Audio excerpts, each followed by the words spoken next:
Very good morning, good afternoon, or good evening, depending on when you're watching this lesson 3.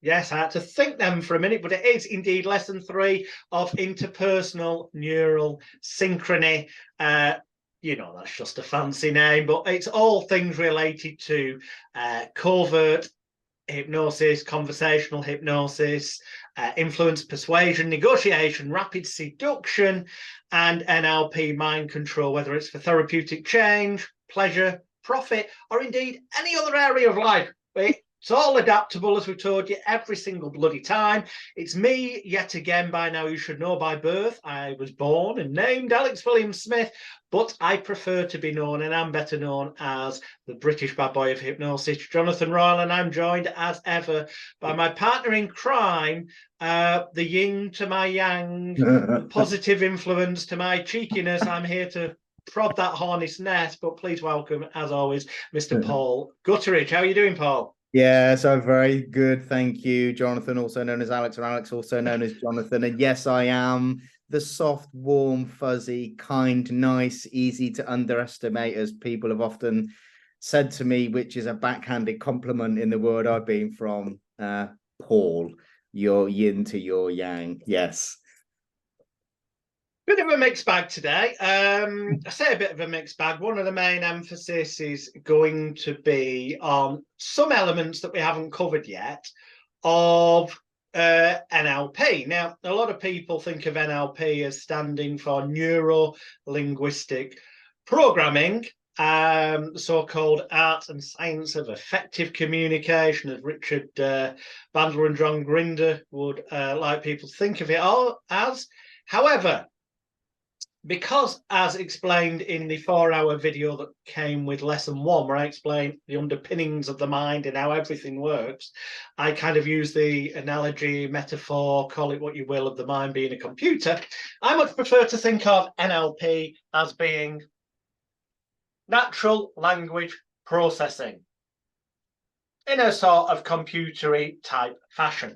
But I mean it in a more literal sense as well, because natural as in what is natural, as in that which is natural feels more comfortable. Okay, so we have touched on this a little bit before, but the thing is, there's too many people that will go on an NLP course or a conversational hypnosis course, or call it what you will, and walk away and take things way too literally and emphasize things too much, or because they feel special. They're using certain sentence structures or certain words that they've been told these are power words, they'll elicit an emotion. And yes, they will when they're used correctly. But when overemphasized, the only emotion they're likely to elicit is one of pity. The person's kind of inwardly laughing at you, thinking, what the fuck does this person think they're doing? So the key is to make things seem as natural language as possible, so that it doesn't bring up that sort of instant red alert, what the hell is this person talking about, which is then going to get you the resistance or the pushback, or over analytical response, which is exactly what you don't want, because all of this is about getting the person to, without even realizing, get a situation where their critical faculty, analytical area, executive function, call it what you will, nightclub doorman of the mind, pisses off for a coffee break, so that there is no resistance, so that your suggestions or commands, your influence can go straight in. So yeah, so as always, I've got notes to tick up, but some things we have touched on modalities before, as in VACOG, visual, auditory, kinesthetic, olfactory, and gustatory, and we have touched on listening to people's, or reading the way they write stuff, language in the sense of, are they more visual? Oh, I see what you mean, that looks good. Or auditory, that sounds good, that rings a bell, and so on. But then there's a thing in NLP which again, if you want to think of it as neuro-linguistic programming, fine. I prefer to think of it as natural language processing, because that puts the emphasis on making it seem normal. Because to be honest, otherwise it may as well stand for nonsensically long pantomime, because there's a lot of things they teach that are just for the sake of padding out a course and justifying it.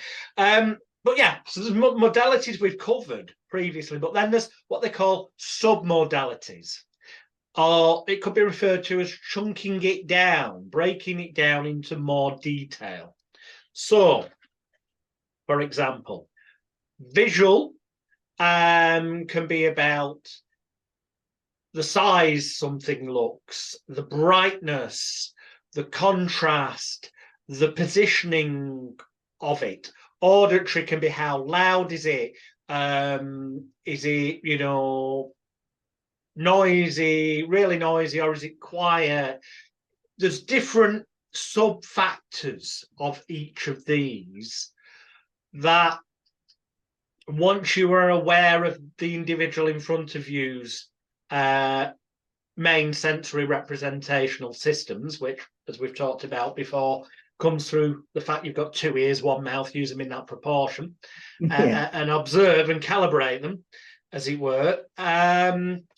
You can then yourself in your communications, it doesn't become totally unnatural that all the time you're saying, "Oh, see my point of view," or "that looks good," which, for too much repetition of that, as we've said before, most people are not just one area.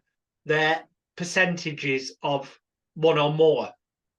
And you need to kind of get in balance, in tune with that, and use one or more that they're using in roughly the same quarters. But if you just do it blatantly on that first level, it is likely to start to, even if they're not consciously aware of it, at an unconscious level, there might be something that niggles them and they don't realize why. Namely, the fact that deep down they're thinking, this person's mimicking the way I construct it. So that's less likely to happen if you've chunked it down, if you go to the level of submodalities. So you're still talking in visual terms if they're a visual person, or auditory terms if they're auditory in language, but you're doing it somewhat more subtly, if you get my point. That's my way of, these are all things that are mentioned in the NLP manual that I'm giving people access to, but I want us to discuss them. So hopefully that makes sense of where I'm coming from. And as always, be interested in your views on that based on your experiences and background, Paul. Yeah, I mean, as ever, there's loads in it. And for our viewers and listeners, the crossover between what you're describing from a therapeutic perspective into a conversational, whether that's in sales, influence, persuasion, intelligence gathering, corporate espionage, if you really want to get into that world.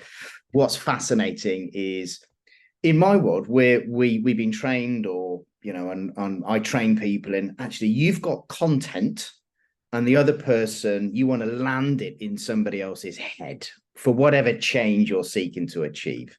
And you can play a short or long game in that regard, depending on the context you're in. But basically, bottom line is that I'm sitting at a wooden table, and it's got a grain which is running this way on it. And basically what I want to do is I want to understand the grain of how somebody thinks and feels and perceives the world around them, and structures decision-making processes and the criteria.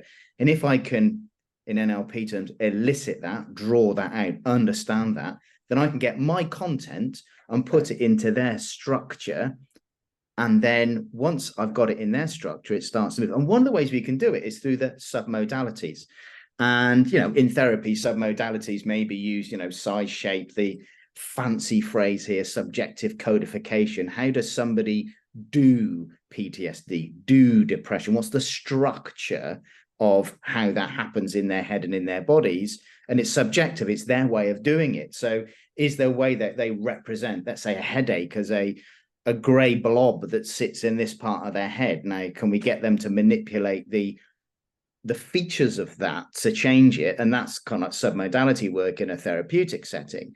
Now, if we push it into the conversational side of things, in terms of covert hypnosis, if that's the fancy word we're going to use, or influence, persuasion, liking people, whatever it is, there are a few things that people like me will do which are so practical, and let's keep it as simple as possible.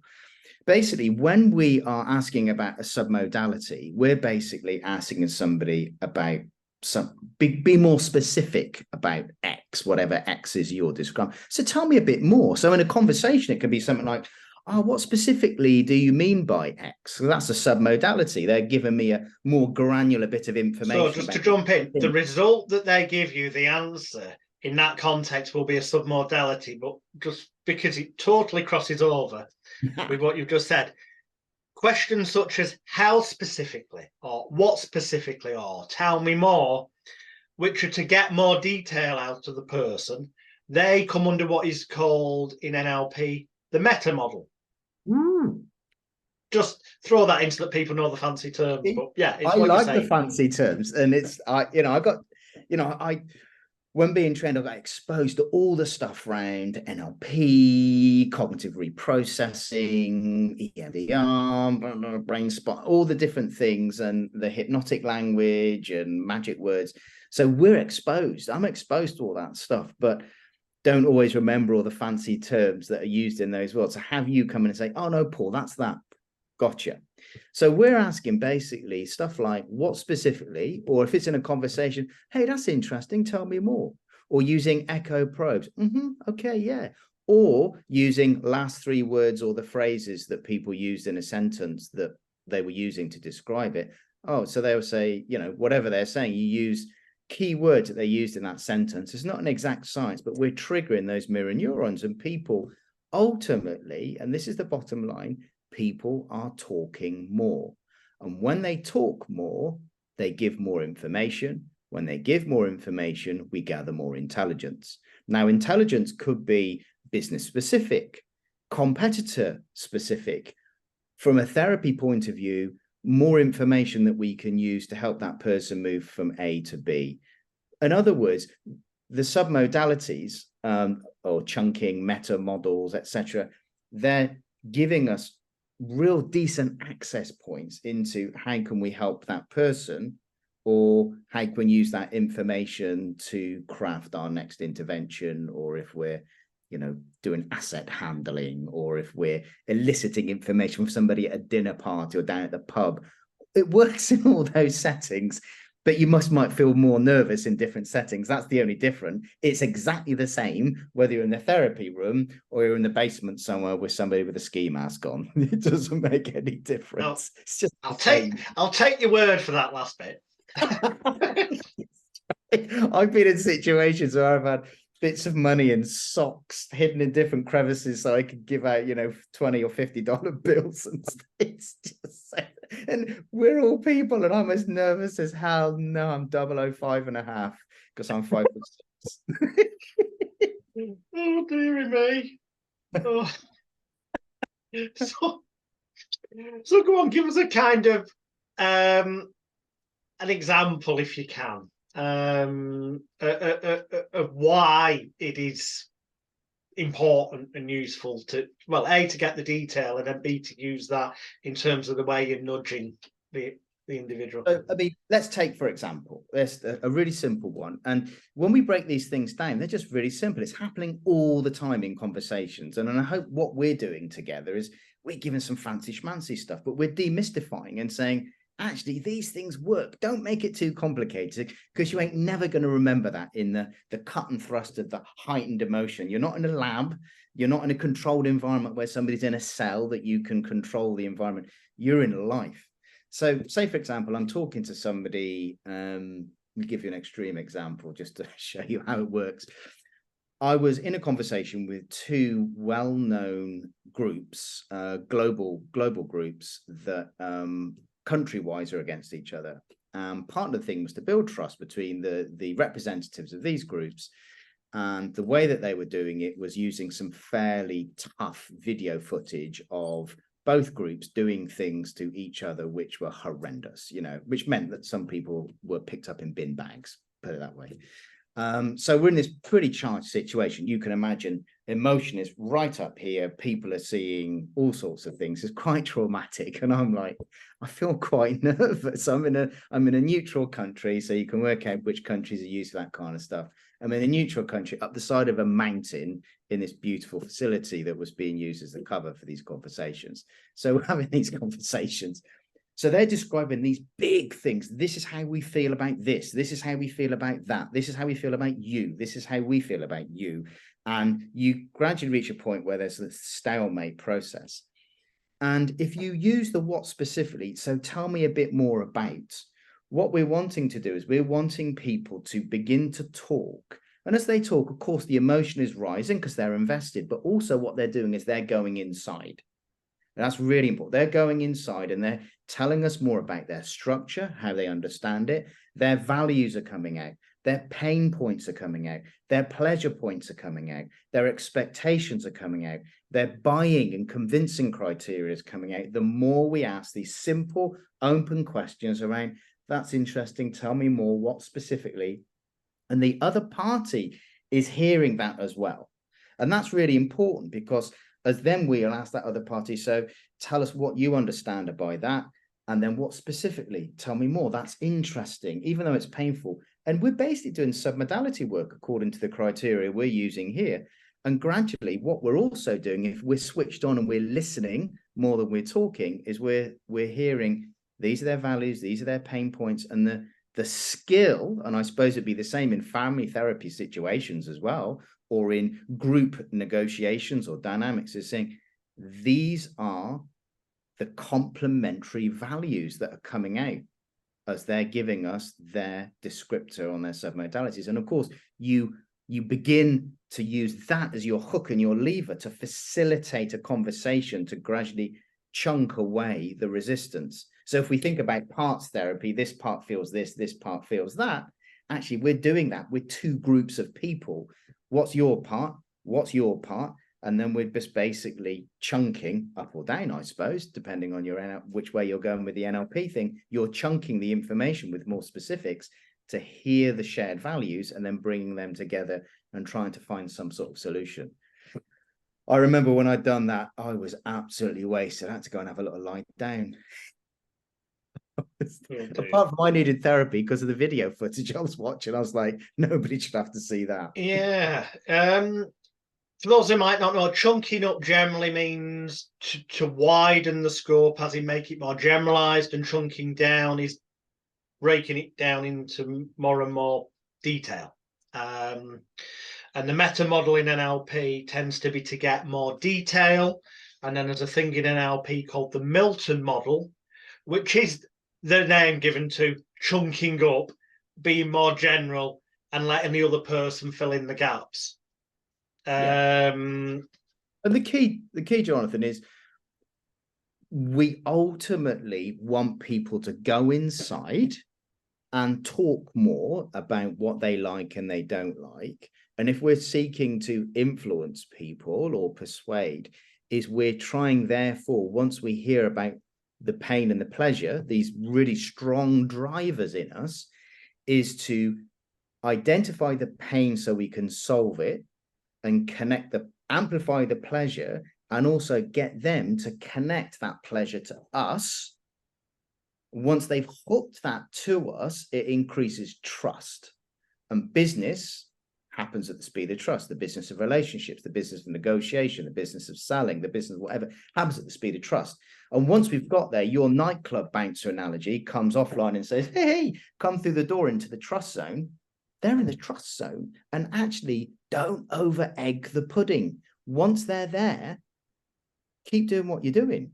Don't try and get fancy with another set of techniques if you don't need them, because they're already there. So just let them make meaning and the connections and be the likable person. And you'll spot when the limbic system starts to trigger again, because it'll come across in the body language, and then you've got Phipps's stuff in there. So, you know, Robert Phipps stuff on body language, he will show you in this course, this is what's happening physiologically when they're getting triggered again and all the other bits and pieces. And once you start to see that, you take a breath, you take a step back, and you take them through the process again, get them to go inside, pain, pleasure, connecting the pleasure to you, finding the solution to the pain. And actually, when it's broken down, it's a lot more straightforward, but the nerves get the better of us. And sometimes we just try to get too fancy. And it's like you said right at the beginning, I've come across people who have done certain courses. I remember when I first got trained in a whole load of things, I was sat in a bar, I think I was somewhere in the States. And there was somebody who was really good in the classroom at this stuff, reading people and taking time. And I was sitting on a bar, and they were doing this stuff to me. And I said, I won't say the word I use because it's a bit controversial, but I said to them, you look like you're grooming me. You just look weird because you're not fluid in your movements and your actions. It's so stilted. You look like you're going to attack me in a way that I don't want to be attacked at any moment. You just look like a freak. So just relax and chill out. And the way you can do it, actually, top tip, and it's really simple, is visualize your outcome before you even get there and stay at that level. Don't over-egg it, go beyond it. Just say, this is the outcome, and visualize yourself doing it. Visualize how you're going to deal with the resistance and the questions that come up. And it somehow settles the systems, creates the neurological pathways, David Hebb's law, neurons that fire together, wire together. We're creating those pathways again in our brain so that when we're there, it's not the first time. Oh, David. Donald, isn't it? I don't know why I said David. It's Hebb's law. Yeah, but what's his first name? That's confused. It's completely not particularly relevant. It's probably not David. I don't know why I said David. I think he's supposed to be a professional and remember all this stuff. It really doesn't matter. But you know what? I've now had a brain fart as well. No, you got to Google him now. If it's David, you owe me a curry. Yeah, well, we're going to find out. If it isn't David, I owe you a curry. Fair enough. Here you go. It is Donald Hebb. I got the D right. I owe you a curry. Oh dear. Believe me, boys and girls, viewers and listeners, knowing his name isn't going to help you. So it's irrelevant. We're just for the sake of clarity. I owe you a curry. It's on the record. Oh dear. So, next thing I've got written down here is what NLP call perceptual positions. My quick overview of that, because it's like, again, we're trying to keep, in an NLP course, they might go on about this for like half an hour, and have you split up and do exercises and stuff. There are exercises mentioned in the NLP manual in the course, and you can go out into the real world and observe people, and you learn better by doing anyway. But the basic behind this is that in any situation, there are different perceptual positions, ways of perceiving things, observing them, and experiencing them.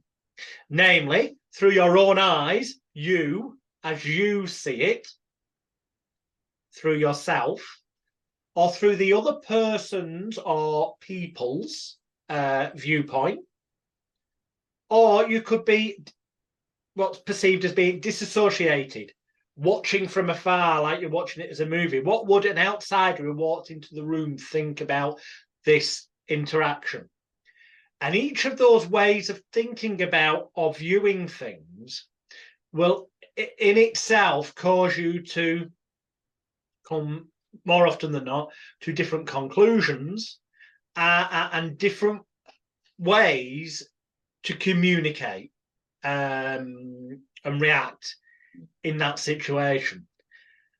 So if you are getting any kind of conflict or resistance in a sales or seduction or negotiation or any scenario, really, maybe it's because you're too focused on putting it across in a way of from yourself, and the idea is that maybe if you you actually do actively listen more, speak less, take notice, all the things we spoke about, and endeavour to look at it from the point of view of the person or people in front of you, and then take more of that kind of approach in terms of trying to show them how what you have to offer or what you want aligns with what they would desire and be happy with, that maybe that will shift things. Or in some situations, it might be that you need to kind of metaphorically stand to one side and look and go, well, hang on, I'm looking at it this way, they're looking at it that way. This will be kind of disassociating from the emotional intensity of the situation and go, what would an outsider think? Because sometimes, just sometimes, it can be a complete outsider who knows nothing about how a certain business structure works. Let's say in business, it can be the receptionist who knows a bit about the business, but really doesn't know the nuts and bolts at the top, who can turn around and make a suggestion that the people who are too involved in the situation sometimes miss the obvious. So there's like 3 different perceptual positions, as they call it in NLP, and altering your position. And in transactional analysis, we spoke about before with Eric C. Byrne, author of Games People Play, he talks about parent, adult, child being positions of feeling and kind of links in with archetypes we talked about before. But the child ego state within us, we talked about inner child last time, but the child ego state reacts very much like a child. The parent ego state, you're ahead of me, acts like adult, parent, adult, child. It's just a different way. There's different models out there, but there's many different models where there's 3 main things, because the adult, the parent might stand aside and disassociate and look as the outsider, or the adult might try and see both points of view, whereas the child is very much about themselves. Perceptual positions, they call it in NLP, an awareness of this, and quite often just having an awareness of something makes you more likely to look at things a bit more differently anyway. So yeah, over to you, Paul. Yeah, I mean, there's loads of ways you can use this stuff. So say, for example, you're coaching. So I was asked to consult very recently a NGO that is helping negotiate some tricky peace stuff out in the Far East. And so we were talking through a whole load of stuff. And I used this very, very methodology in that situation. So I said, look, hey, take some different positions. Number one, and this is useful for our viewers, listeners, in terms of if you've got a coaching business, therapy business, or if you're in business, selling something or consulting on something, this is such a useful tool to use to unlock creativity as well. So you can take 3 positions on anything. So say, for example, with this organization, I said, okay, take 3 positions right now. Number one, how would you grow this? Because you're wanting to find a solution to the situation. How would you sustain what you do? Take that position and talk to me about that. And then also, how would you break it? Think of all the ways you could destroy this process. And then what happens is in the round, using these perceptual positions, and you can name any position what you want, the fixer, the sustainer, the breaker. Actually, what it does is it releases our minds and almost gives us permission to go hunting for solutions and go hunting for ideas. Persecutor or attacker, victim, and then like the superhero. That's another model that's out there in the world. So and what we're doing effectively is we're desensitizing. So say, for example, you get into a conversation, it's getting a bit tense, and we're trying to find our way through, and we think, oh, I don't know where to go on this. You can adopt in NLP language, let's break states, let's move, let's do something, with our bodies, with whatever we're doing. So you could be walking and, let's make this really practical. You're walking along, you're having a conversation with somebody, and you get into a stuck position. It might be, whatever it is that you're talking about. If it's a business thing or a consulting thing or a coaching thing, you're stuck. You're saying, oh gosh, yeah. So, okay, then, so if you were, use your imagination, if you were X, what would you do? God, that's interesting. I haven't thought about that. And this is a classic coaching thing. Well, if you did think about it, what would it be? And then they're going inside themselves. They begin to ask, and you unlock all sorts of things. And I was with a client the other day, and they were talking about success. So I said, what does success look like for you? Describe that. And get really granular. What does success look like for your counterparty? because you've got to work out where you can, if you're not zero-sum gaming, which most best negotiations don't zero-sum game, there's got to be a win for both sides. So what does success look like for them? Oh, now we can align. And actually think about the stakeholders of your stakeholder. What would success look like for them? God, I hadn't thought about that. Well, if you're influenced or selling them something, then they're also thinking about people further down the line, which is their stakeholders. So you can use these perceptual positions as a really great shorthand. And let's be honest, if you're a consultant, if you're a coach, it actually makes you look pretty smart. And you're not smart other than smart enough to use a model to get the client to tell you loads of stuff that was in them anyway. And they think, oh, yes, it's that Jonathan. Isn't he fantastic? And you're basically using models to help you do the heavy lifting. And it's very powerful. Easy peasy to do as well. You just need to remember to do it. Excellent. Where are we next on this list? Lots of power words. You very much touched on it there, but we'll come to that shortly. So next thing on the list, talked about, well, in NLP, they call it sensory acuity. Really? And then the bullet points underneath that I've got are breathing, colour changes, muscle changes, stroke body language, RSVP, which we have mentioned briefly before, but and all things voice related, eye assessing cues, which we have spoke about, and movements. So some of this we have covered already to some degree. Well, I just wanted to make an awareness that these are all things that come under the umbrella in neurolinguistic programming of what they call sensory acuity.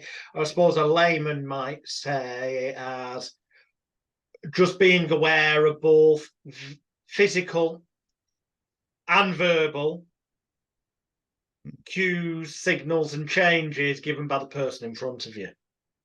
Yeah. And you did allude to in the past that you talk about a little bit more about breathing and colour changes of the skin and things like that. So this seems a good time to ask you to do so.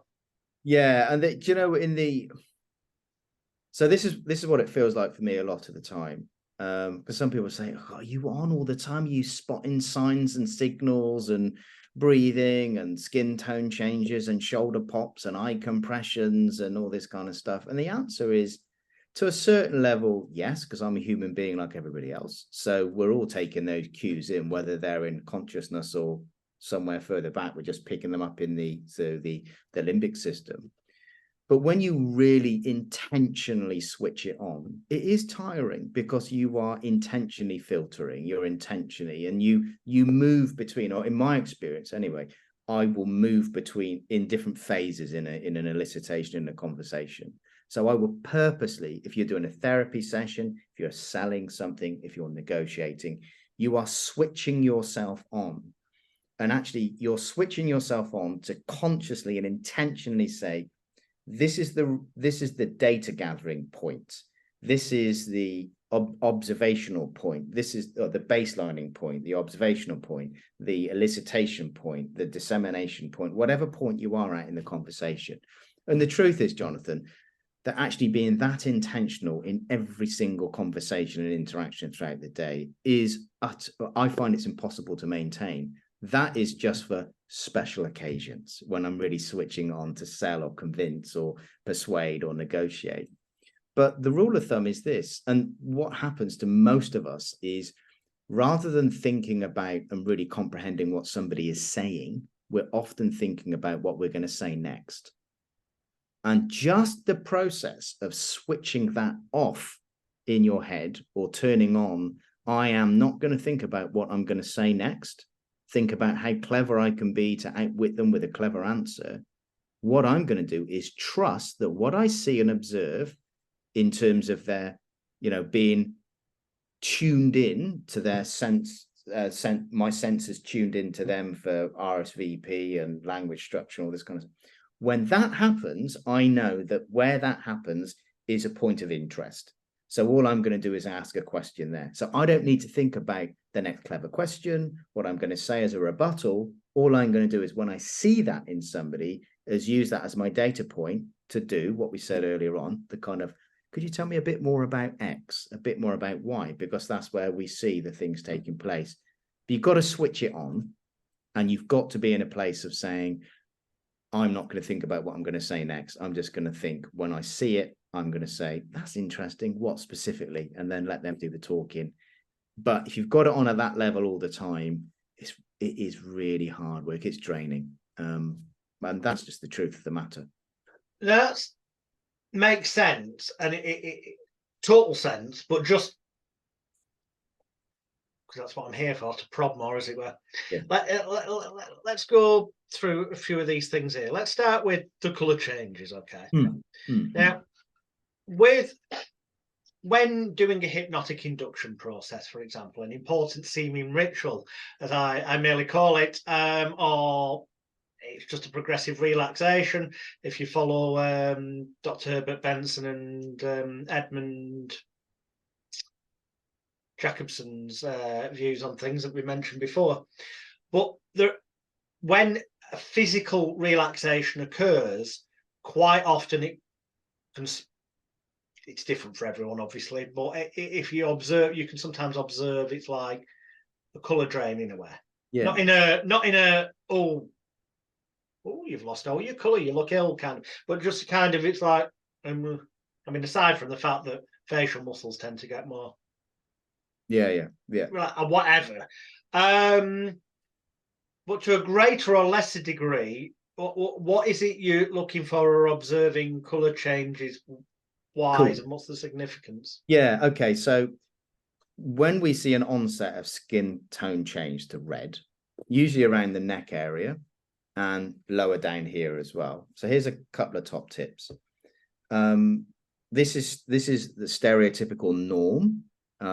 So you will see lots of people when they're limbically aroused because something stimulated them, they might be fight or flight. Oh, I don't know. This. And the reason why we do that is twofold. This is a sensitive area of our body, big neural bundle here in our sternum. So if you get hit there, it's kind of a delayed reaction. But think the 1-inch punch, bang, boom, it's a neural bundle and you go down. It's a sensitive area, and up into the neck, it's sensitive as well. So we tend to do this. What is also happening many times is when people aren't doing that in situations, you will start to see like dappley red marks around here, because blood pressure is going up, skin is flushing, there's an arousal. That's what happens in this part of the body, and you can see it. So that's why people will cover it, because they don't want to look weak, but also they're covering because it's a sensitive area. When it's not covered, you'll often see tension arise and you'll see the dappling. On a lady, if she's wearing a blouse or a dress that's lower, you will sometimes see the skin tone discoloration here. It's thinner skin. Me, I got a white hairy chest because I'm old, so you ain't going to see it on me, and I won't flash it to everybody right now because that's just not the audience. Oh yeah, don't do your seduction on me, Mr. Royle.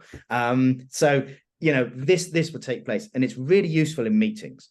You're in a meeting, and the way that you can see it really nicely, and this is a top tip, if you're into spotting this kind of stuff, because it's a limbic thing, sit at a slight angle to the person that you're talking to, yeah, because you will easily see this part of the body rather than straight on, because I've got a massive chin, so it's difficult to see. But if you sit at an angle, as you can see, I'm at an angle. If you were sitting at an angle, you'd see this. As soon as you see that, you know that something's taking place. Whatever stimuli has gone and has triggered a limbic response, flush. Once that happens, again, X marks the spot. That's an interesting point in the conversation to go back to. So, and it's really easy to spot. If you see that hand to there, or the discoloration there, or the venting process in a bloke with a shirt on, it's a sign that there's limbic arousal, heat is coming here, skin starts to dapple red, or we seek to cover. Point of interest. When it comes to the breathing, you can baseline somebody's breathing once they're relaxed, and you'll notice that when tension comes, people's breathing will move from their diaphragm up to their chest. It's shallower. The reason why it's shallower is we are getting prepared for a fight. We are feeling under threat in whatever way, shape, or form that might take, because our body is shutting certain things down and distributing energy to different parts of the body. So our breathing moves up higher so that we can run quickly or fight. People who are under control, under stress, are trained to breathe in their diaphragm in stress The reason being is it calms all the sympathetic, parasympathetic, that relationship between those two systems. It triggers those systems.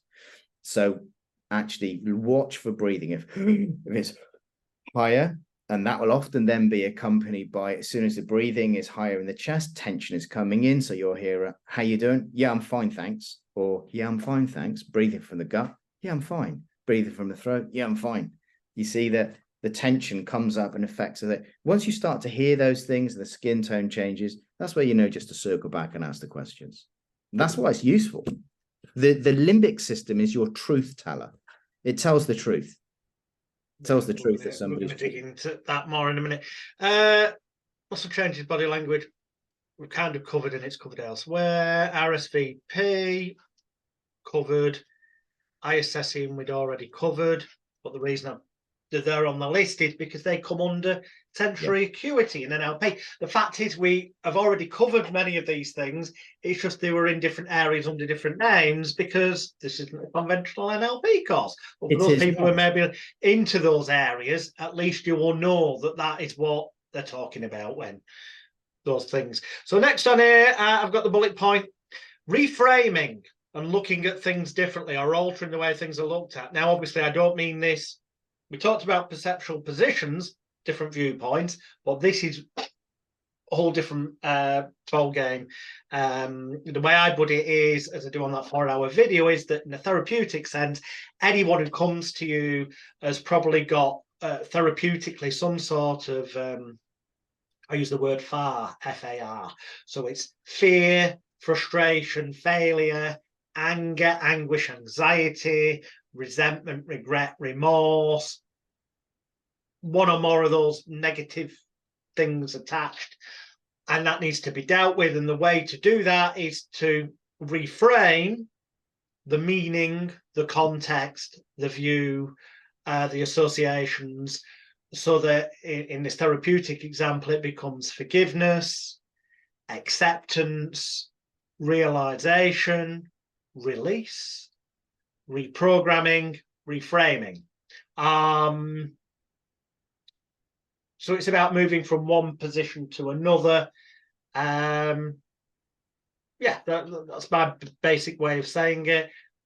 I'm going to let you give a better explanation. It's super powerful, the whole reframing thing. So from a brain chemistry point of view, say for example, somebody's traumatized by something. And it doesn't have to be big T, it can be small T trauma, you know, not full PTSD. But it works in all the, you know, big T, little T, PTSD, and people can argue the toss about what they mean unless they want to do the PCL DSM-5 thing where you're going with. You can't do that in real life, by the way. You can do it in a therapeutic setting. You're in real life. So somebody comes to you and they're quite traumatized, they're quite charged by something. Reframing is a great way to get them down or around or whatever. And on the brain side of things, oftentimes when we're traumatized, we've had an experience where our brain has been flooded with a whole load of chemicals, you know, cortisol, the amygdala is overactive, the implicit and the explicit memories have not been encoded properly, all that kind of jazz. Once we get past the psychobabble, which I've tried to bamboozle everybody with, we've got an opportunity when somebody presents a traumatic thing that their amygdala is, it's all the emotions and the images are flooded to their conscious mind. And we've got a moment of time there to desensitize that so that it can be reprocessed.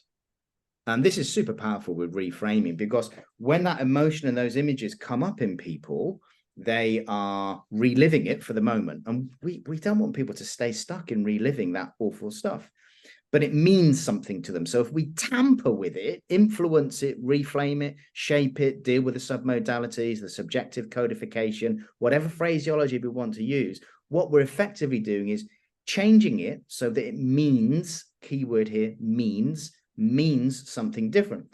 So when it settles back down into the filing cabinet of our brain and hopefully gets processed properly, when it settles back down, if it means something different, then we feel differently about it. If we feel differently about it, then we're more empowered, provided it's a good feeling. But so that's why the reframing thing is so powerful. This is triggered. We play with the meaning by saying it could mean something else, look through a different frame. You know, you're looking at it through that frame. Let's mess with the frame and the bits in it. And all of a sudden it feels different and the picture looks different and the images and the sounds and whatever modality we're using, but it means something different. It settles back down, and because it means something different. So say, for example, I'm feeling really bad. I feel a bit low. And Jonathan comes up to me because he's the bad boy hypnosis, apparently. So he's going to come and say some bad boy kind of things to me. I'm going to be, oh, I feel so sad about that, because I'm already feeling bad. So I'm open, and you come and say something bad. You know, for example, oh, Paul, you're an idiot. Because I'm already in a certain frame of meaning, that goes into my frame. I think, yeah, I am. I'm a real idiot. And any other given day when I'm feeling, hey, day's great, and you say, Paul, I think you're an idiot. Well, I'm not looking through that frame anyway. Well, it means nothing. Well done. Cheers, mate. Thanks. I'm jogging on. I'm doing my life. Because it means I attach a meaning to it. So that's why the reframing thing changes meaning, which then changes my experience, which then changes how I feel, which then changes how I experience. So the loop goes on. Super powerful thing to use. Super powerful. Excellent. Next. Oh, not much left on the NLP list. Lots of them we already covered in previous lessons, so that's cool. Another thing gets talked about in NLP is deletions, distortions, and generalizations. This tying in with, you said a number of times that, you know, you can only take in 5 pieces of information properly, plus or minus 2, so that would be 3 to 7. Quite a lot of teachings say that it's actually, you can take in around 7 pieces of information plus or minus 2, which would make it kind of from 5 to 9. I know. It's irrelevant. We don't get bogged down on numbers. The point they're making is everyone's different, and different situations you can take in a little bit more than others maybe. And generally speaking, that's going to be about how relaxed and observant you are, but how relaxed you are, because the more stressed you are, you may not take things in as well. But it's about the way you perceive the world, because you can't take everything in fully consciously. Some things will automatically get deleted out of the picture. That's why if half a dozen people witness an accident, they've all seen the same thing at the same time, but if they're immediately asked to give a statement, quite often you get very different accounts. This is because they've each deleted different things and paid attention to other things. That's where the differences are come in. Some things will be distorted, so will be perceived in a way where it's based on the person's own internal bias or previous experiences, such as APET, activating agent, trigger, pattern match, creates emotion, creates thought, human Gibbons approach we talked about previously. So things can be distorted by the person's own personal bias or preconceived ideas, or generalizations, which is that, oh, well, as we've just seen, that race of individual do that atrocious thing, it must mean all people of that race are terrible. And that couldn't be further from the truth. But as human beings, people will generalize things. And to have an awareness of this, it is to then enable you to go, well, has the person deleted something here? Have they distorted their view on it? Are they generalizing? And that really, in that context, they're generalizing, but in actual fact, this isn't really what their core values and real who they are is about. It's just that in that context, they've generalized or distorted that kind of thing. Over to you, Paul. Yeah, okay. So let me take 2 angles to this.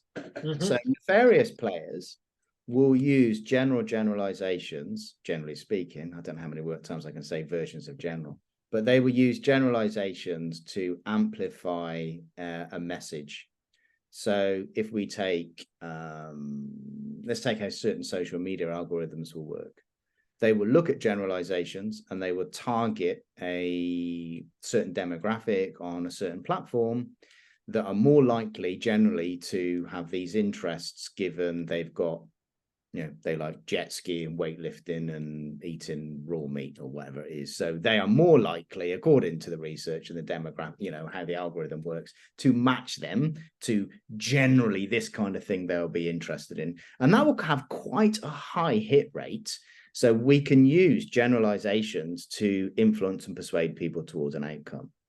So generally speaking, or because you do this, you're more likely to like that. And they'll be working on a percentage return on, influence, not return on investment, ROI, return on influence.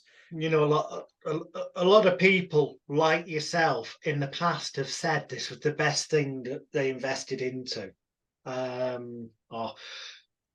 found that in the past, people just like you. Yeah. Yes. We're so delighted when they made that intelligent decision to do X, Y, Z. See, that kind of thing. Well, you're doing some fancy things there, just in your examples, and you probably know what you're doing and why you're doing it. So I'm not 100% sure. You explain. Can I just? You're appealing to the Cialdini research on appeals to authority. You're also using ego elevation by actually giving people a real bump by saying people like you who are intelligent, Oh, I am intelligent. But the corollary of that is, well, if I don't do it, I'm not intelligent. And actually, I like feeling that I'm intelligent. So because you're littering your language with certain key words and you're appealing to strong psychological drivers, you're creating an environment where people are going to be more suggestible, compliant. Now, that has wonderful therapeutic benefits if we're pulling out of somebody the wonders of their human dignity by saying that as a creative, intelligent human being, you will find like others in your position that And then, of course, it's going to trigger things in people. Now, that can be used nefariously as well. And it can be used very overtly or very subtly to build over a period of time. But that's why generalizations can be used for both positive and negative. Now, the other thing about generalizations, so when I'm training people in influence, body language, negotiation, investigative interviewing and stuff, you'll often find that the thing that people say to me is, I'm never going to remember all of this. I'm never going to be able to use it all in real time. The answer is no, you won't. And no, you won't. Of course you're not. That's fine. It's fine. So what you want to do is, in all that has been shared and we've been playing with and you've been using, what do you want to practice? And you'll want to practice those things that you have a natural affinity with and you've got a natural level of aptitude for. Build on that, because that's where you're going to build your skill set from. You build from a strength base, and also visualize it as well. Because our brains, if we are managing, you've got the cleverer version, 7 minus plus 2, you're in a situation where you're stressed. You're already probably pretty near the level of cognitive overload. You haven't got space to say, oh, what was that thing about that micro twitch in the side of the left eye, with a cluster to the hand to the... Unless that's your area of interest, you ain't going to remember it, but you might remember something else. And so build on the things that you're good at, and then you create expertise or, unconscious competency. Then you've got space to learn something else, because you're not taking up that working memory by thinking, oh, no, I can't remember all those things. Now I feel rubbish because I'm supposed to know these things and I can't do them. Life is just not easy like that. You've just got to take a few things that you want to build and build them into something where you're going to go in and you're going to be a bit stressed, because you're going to forget everything under stress, because our brains are designed to forget loads of higher critical reasoning under high levels of stress. Well, which brings me to go on, tell us, are there somewhere sometimes in, say, 007 situations, yeah. 5.5, remember I'm 5'6". Yeah, or maybe some just general conversations, even in business, where something's come up and it's like, oh, I wish I hadn't said that, or their reaction wasn't what I was wanted. So can we kind of magically make them forget Yeah, how can we de-escalate? That it was said, yeah, or you could say, how can you de-escalate? Because if then emotion and emphasis is detached from it, de-escalated, disassociated, it is less likely to be retained in the long-term memory if the focus and emphasis and emotion and importance is put onto something else. Yeah, you are getting fancy now. So there's a technique I use, and it's super helpful in emotionally charged situations. So say we're having an interaction, and all of a sudden, I mean, you might do it more than me because you're the bad boy. But say, for example, and I'm gonna over egg this pudding, Jonathan. I'm so sorry. You know, I'm the good, you're the bad cop. But say, for example, you say we're in a conversation and it gets a bit heated. Yeah, and it's a high stakes situation. It's either a negotiation or a business thing, or high stakes for people running therapy businesses. They're wanting to win the right clients, and they've said something, and they're like, "Oh, I don't know about that." And you're thinking, I need to put food on the table, because that's the reality of some of our lives. You know, we're as good as our last gig. You know, so we're thinking, oh, you know, let's make this really practical. How do you deal with emotion that rises? Well, one of the things you can do is get behind the emotion. This is really important because it de-escalates and works, okay? When somebody is angry or charged up, they might be angry, they might be trying and want to go away. Actually, you've lost them, whichever way they've gone there. If I say, oh, Jonathan, you look really angry, I'm sorry, let's deal with that. You're gonna be like, why are you? I'm not angry. But that's what you say. I'm not angry, and you get angrier. And what I'm doing is I'm making a values judgment by saying I'm calling you angry. But actually, you might not be angry. You might be seething. You might be just a bit agitated. But to me, I think you're angry. And that I've lost it altogether. What I train people in is get behind the emotion and ask yourself this question. Why is that person being emotional in this conversation? And the short answer is this: it's because it means something to them. It's important. I'm crying because I'm upset because something important has happened. I'm angry because I'm upset because something important has happened. So I teach this really simple thing: name it, frame it, move it. Name it. Somebody's getting angry in a situation. I'm talking to somebody who could beat my brains out. I'm talking to somebody who's going to do a nice business deal with me. I'm talking to somebody who's a potential therapy client. They get angry. They get emotional. What I want to do is I want to say, do you know what? I think that's really important. Now, that is very disarming for a few reasons. Number one, I'm not belittling their anger or their tears. I'm actually naming the assumption. The assumption, the working thing behind it is it's important. And I'm strengthening them. Do you know what? That's really what's happening now is really important. Well, they're not going to say no, it isn't important because they're angry or they're crying. It's inside. Remember, we want to be seen, heard, and understood. We want to feel safe. Actually, that's really important. And then what I want to do is I want to put it in a box. I want to frame it, reframe it. If I put it in a box, if I name it, that's important. I've got a measure of control over it. And because I've dealt with the underlying drive, it's important, they feel, yeah. And the emotion's still there. It's still a bit touchy. It's still a bit, oh my gosh. And I'm feeling a bit nervous, but I'm saying, do you know, that's really important. Shall we, and this is where bracketing comes in, and bracketing or framing gives people an area that they can occupy that's safe. I'm giving them space. Shall we park that for 10 minutes? Shall we come back to that at the end, or shall we give it 5 minutes now to talk that through, what's important to you right here, right now? And what I'm doing is I'm giving somebody a choice. I've named it, that's important. I framed it, I've given it an area to operate in so it doesn't feel restricted, restrained, held back, punched. I'm saying, here's a playing field. And this playing field looks like 5 minutes now, or 5 minutes at the end, for argument's sake. And I'm giving it time, I'm giving it a bracket, it's safe. And in some respects, I'm desensitizing it because I'm third-parting them. So that's important, yes. I take that.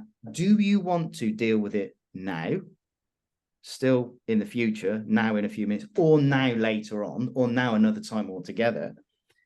And then if they say, actually, yeah, let's park that and deal with that later on because we've just let the affect come down a bit, then we move. So where were we again? How can I help you? So what we've done is we've taken people very quickly through a process, and I need to operate with simple structures in my head. The reason being is because when I'm nervous, I forget everything. The rest of our listeners may be completely different. They may be able to remember loads of stuff. I can't. And I'm quite good at this. This is just my shorthand. I have little models I use in my head. Right, it gets emotional. Name it, frame it, move it. I'm confronting somebody. I need to create awareness, acceptance, action. Okay, bang, bang, bang. Got that. Right, I know the model to use. How do you do, so it's a really good way of doing it. And one of the top tips I give to people in de-escalation in the moment, handling emotion. And that has worked for me in all sorts of situations. Yeah, I'll tell some another time. Well, believe me, as we get into other lessons, I will want more and more examples, as it were. Towards the end, final lesson will probably be a large amount of us both sharing tales of different situations where I was in a van in the back and then end. let people, and we might not even point out everything that was used. We'll just explain what we did on some of them and let people work out for themselves which bits, because all the answers will have been in the previous lessons. Yeah. Next thing on the list, wrote here, is double binds. Yeah. So, one example in sales, it's the cliche. Anyone who's ever been involved in sales will recognise it's a million miles off, but sometimes. So, Mr. Gutteridge, I'm just wondering, would 10:30 a.m. in the morning or 3 o'clock in the afternoon suit you best for us to come and do that free plan and design of your kitchen? Yeah. And there's a presupposition there, as it's called, where presupposing the fact that the person is going to agree to have this free plan and design of their kitchen, but we're doing it in a manner where we're giving them the choice of 10:30 a.m. in the morning or 3 o'clock in the afternoon. Or would another day suit you better? Could be the follow-up. But it's about giving the illusion of choice, but ultimately, whichever decision they make, it's in the direction we wanted them to go, is one way of using double binds. Yeah. So to that, the last example I gave, name it, frame it, move it, that's got the element of double bind in it. Without, do you want to? Should we talk about? It's important. Do you want to talk about it now? Talk about that later. I've got quote unquote control by seemingly give them control. Say, for example, in a peace situation and I'm negotiating between two people, or we're talking about, stuff where people want to beat each other's brains out or do whatever they want to do. I could say something like, so what kind of peace do you want? And it's a very simple bind because I'm using an assumption that it's peace, and they are almost forced into a situation to describe peace. So you can have sophisticated ones with 2 or 3 or 4 options that bind people into things, or you can have really simple things. So what kind of peace do you want? What kind of thing do you want? And the effective thing is we're both funneling people down a way of thinking and communicating that says, within this broad parameter, you've got to give me a decision, either 10 in the morning or 3 in the afternoon, or defining something that I want a definition on. And we use assumption. So what kind of do you want, rather than actually, do you want peace or not? And it's as simple as that. Using simple linguistic patter gets people. And when you explain this, I've had people say to me, but that's really obvious. Yeah, of course it's obvious. But are people going to pick up on it? Well, some people will, but realize that not only are you feeling emotional and stressed and charged, as in me, but the person you're talking to may feel a measure of that as well. So in the same way that I'm forgetting loads of stuff, delete, distort, generalize, they're doing exactly the same. So we're playing on the fact that that's happening. They're not thinking, oh no, he's coming at me with a double bind attack vector. They're probably not thinking that. They're thinking, oh yeah, no, because we're both a bit charged. And for our viewers and listeners, it's not just you who's going to feel a bit nervy or sort of, I've got to learn all these new things.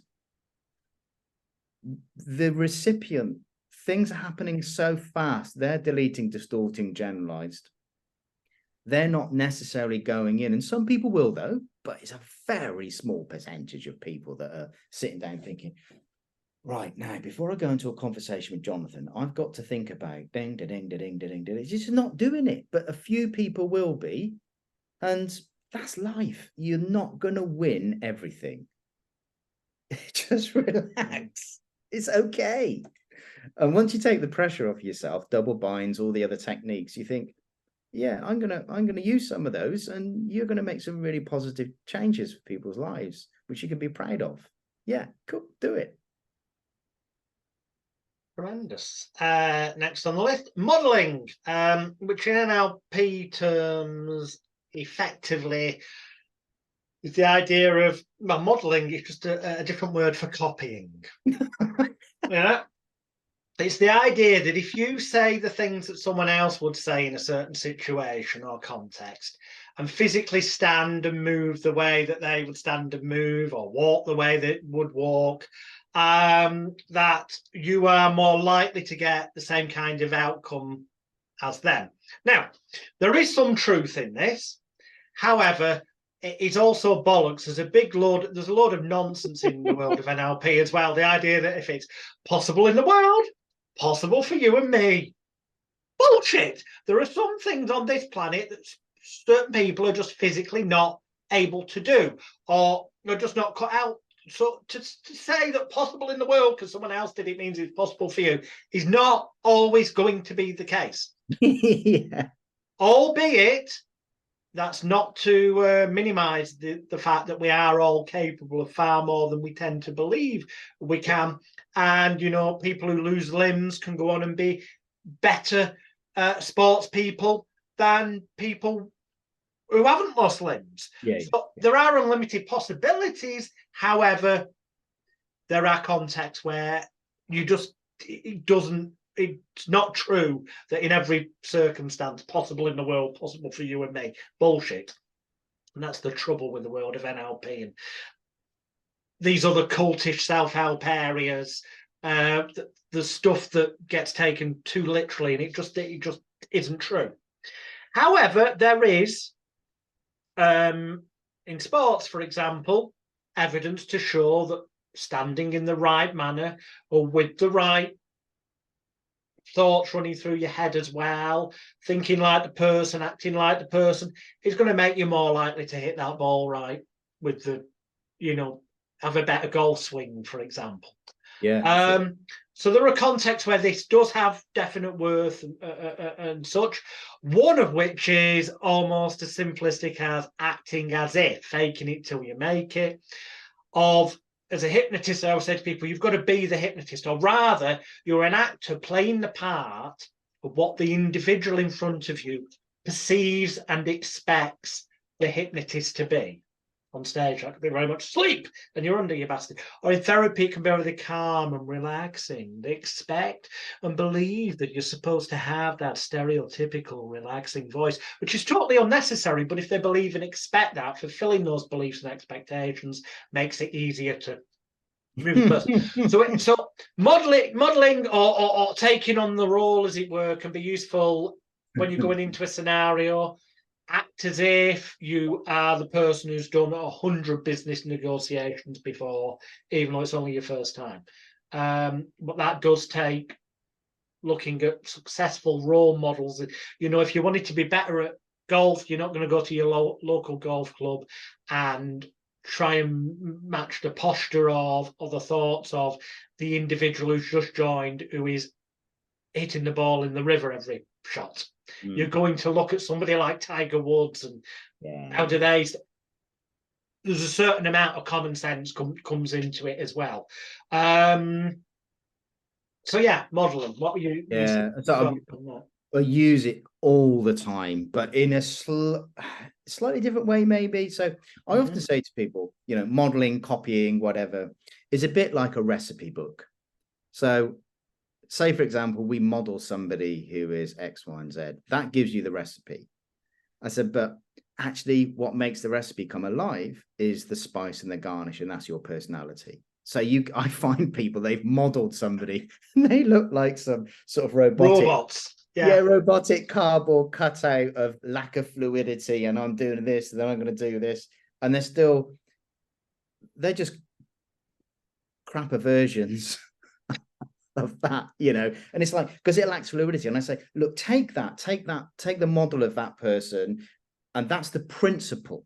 Those are the principles. They're the building blocks for success. And they might be amazing building blocks for success. And you copy those and you're going to do really, really well. However, you are a personality. You are bring yourself. So the real genius is taking that and adding the spice of your life to it. Now, I do a lot of stuff in business because of the stuff I do in my other world, I codified and put it into business and it works. But one of the things that I do with other stuff is I model behavior. Now, not model behavior so I can copy it, but model behavior so I can understand the physiological, linguistic, whatever structure of drivers, motivations, criteria for making decisions of the person that I'm going to be encountering or I have encountered. And I'm doing certain things to elicit that, which we can get into. And I'm building a model of X person, of all their triggers, their language patterns, and this, that, and the other. So the reason why I'm modeling that is so that I've got all those data points so that I can construct my language, my approach, my emphasis, my values to match theirs, because I'm wanting to have that neurosynchrony, rapport, be liked, like people who like people. You know, if you're liked, is a huge thing. You know, if you're liked, triggers the mirror neurons, you're away, you're off to the races. So I use modeling in my other world to bring it into the business world. And I say, okay, then, so you're wanting to successfully communicate with that person, that person, that person. What is their behavior? Let's model their behavior, their proclivities, their values, their drivers. Put your content into that structure. So restructure your content to fit there. And it's a slightly different way of using modeling, but super powerful in terms of how we can communicate effectively to them. Then there's the other version of modeling, which is who inspires you. Or the other one that I use a lot of is tell me about areas where you've already been successful, unrelated to the area they're talking about, which they're feeling unsuccessful in. And I break down the structure of how they do that linguistically, physiologically, tonally, visually, all the things they do in their head. And then I say, now let's look at how we can apply that to the stuck situation or the lack of success that you perceive you're having in X, Y, and Z situation. So you are building from your recipe for success that is comfortable, and we're just mapping that over into the new context you want to go into. And that really works a treat with a lot of people. So that's how I use modeling. Nice. Presuppositions, we've already kind of covered that. It happens to be next on the list because that's where it appears in the NLP manual.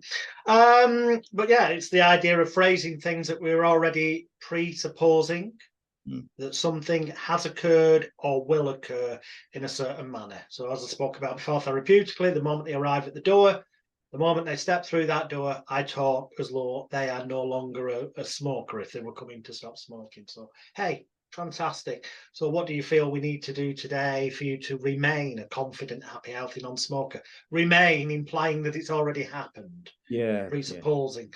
But this can be used to nudge people in seduction, you know, presupposition, assuming you're getting these signals, other signals, and that's covered in the seduction course, that are indicating the person is interested in you and isn't immediately going to do a runner after the dessert in the restaurant. You know, then you might go, rather than asking, are you going to join me for a nightcap at the club down the road, you presuppose that they are going to do by saying something like, so, you know what, would you prefer to, and this is also bringing it, it is a presupposition combined with a double bind almost. So I just crossed my mind, would you prefer to go to the blues bar down there or to the kind of 80s music bar? Which would you prefer when we've Jonathan, I like both. I like blues and 80s, but I'm more 80s. Okay, so you say we'll go for the 80s. But so you know, I mean, yeah, presupposition just because it's there. Yeah. So they're in sales, of course, they would use that as, man, I tell you what, the seduction stuff, I'm terrified. I've been together with the same lady for 30 years. I wouldn't have a clue I know to get naughty people to begin to say yes and trust me, I suppose that's seduction. But it's the yeah. same thing, different Is it the same context, thing? environment. Yeah, But pretty much. is it because they also wear masks as well? Is that, anyway, that's another world. So, so but on the presupposition stuff, I suppose that would be used. So like in a sales setting, you're using assumptive clauses, aren't you? That would be the phrase. You're using assumptions. You're presupposing that, you're so when would you like to, when, out of this and Would this. you like the white one, or would you prefer it in red? For sure. For sure. And I can see how that, and as you describe all these different things, you can, for the discerning listener, which is probably all of them actually, you can see how these kind of like all blend together. Because my working assumption on this is that those people have done excellent work at modeling behaviors and developed all the NLP suppositions and principles. They're breaking. It's like my eye, for argument's sake. This is a bit gory. You could pull my eye out and understand all the different component parts of it, but actually it's artificial because my eye doesn't function properly as an eye unless it's in the socket connected to the brainstem and functioning as part of a bigger unit. What we're basically doing is breaking something down into its constituent parts, but actually in and of themselves, they don't come to life. They're only alive when they're popped into a context and operating together. And I think some of this stuff a lot of this stuff we're talking about, actually, it just bobs and weaves, ebbs and flows. And I don't think we need to get too hung up, from my perspective, too hung up on, have I remembered the 15 different things? And have I, because you've got a cleverer bunch, seven bits of working memory plus or minus 2, and they ain't going to remember the 15 different things. They're going to remember what they remember in context and start playing with it and see results. I reckon that's success. Excellent. Next on the list, we have covered this briefly, but just because it's there, closed questions and statements as opposed to open-ended questions and statements. These are used a lot by people when doing cold reading. They're apparently doing fortune telling, or to get information out of people without them even realizing they're giving it. But it can also be used, elements of it, to stop people from saying any more. And generally speaking, open-ended questions and as such, to avoid them being answered with a yes or a no, it's to draw out as much information as possible, whereas closed questions would be steered so that it will just get a yes or a no or a one-word answer, and obviously it would depend on the context you were wanting to use this. And the same in imparting information, we can make statements that leave things open and allow people to fill in the gaps and perceive it in any manner that feels right for them. So we can make an open statement such as, I'm trying to think of an example of this. I'm having a brain fart, but I know I do in the seduction set that'll be in this package, that allows everyone in that room to come to their own conclusions on what you mean, to add their own meaning to it. Whereas a closed statement would be quite clearly defined, whether in context or detail or facts or content, that short of being a sandwich, short of a picnic, nobody could come to any other conclusion but one firm one. So yeah, closed and open questions, closed and open statements. Okay, I'm only going to add one thing to this. Okay.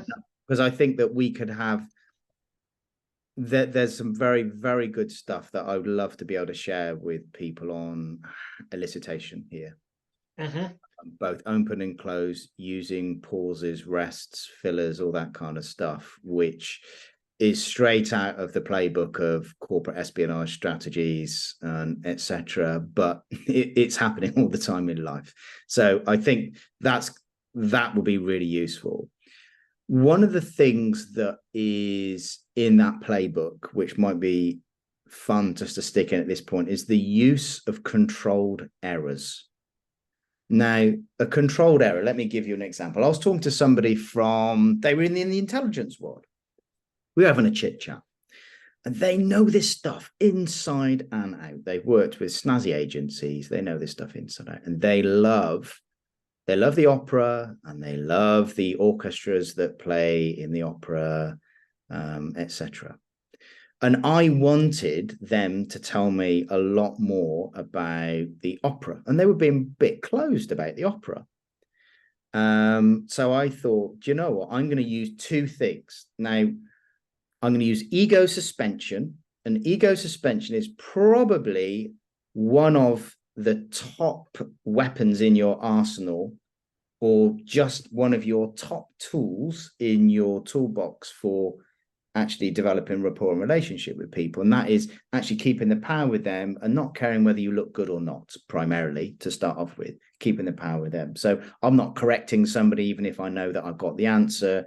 You know, I'm suspending my ego so we can do that. And we're doing that all the time when we're trying to make friends with people. You know, if you want to make friends with somebody, you're not going to have a chat with them and correct them every 5 minutes, because then that'll create resistance. So we're suspending our ego, we're keeping our, you know, I think you're an idiot to yourself for a bit, see how it goes. So ego suspension here, and purposely over here, saying something which is not quite true.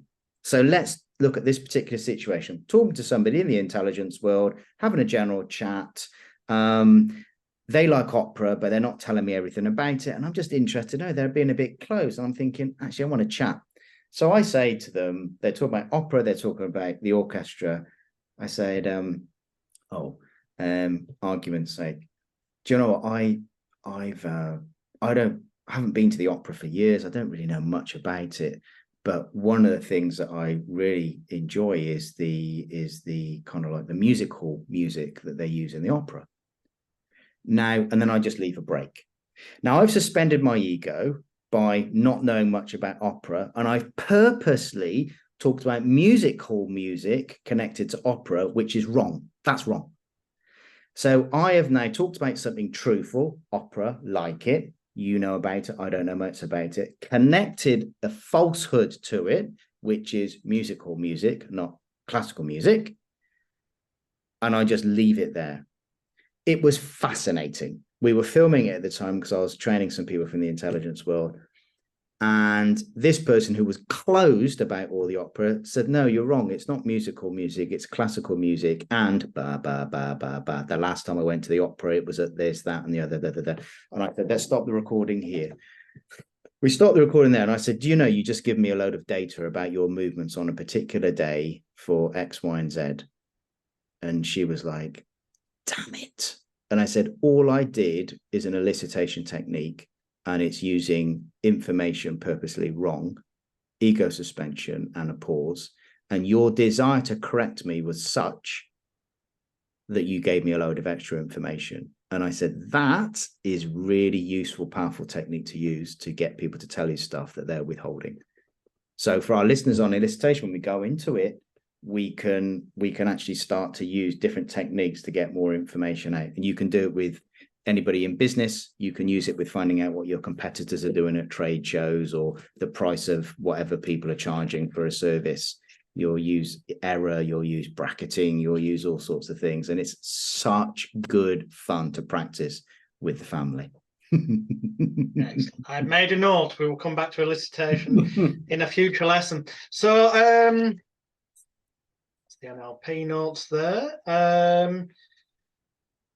The final key phrase on there is, we've alluded to these things. It's just, I'm giving them the definite title so people know when they do read the NLP manual and they refer to certain things, they won't go, what the f does that mean? They'll go, oh yeah, I know, because Paul and Jonathan told me in layman's terms. So state management is something that gets talked about a lot.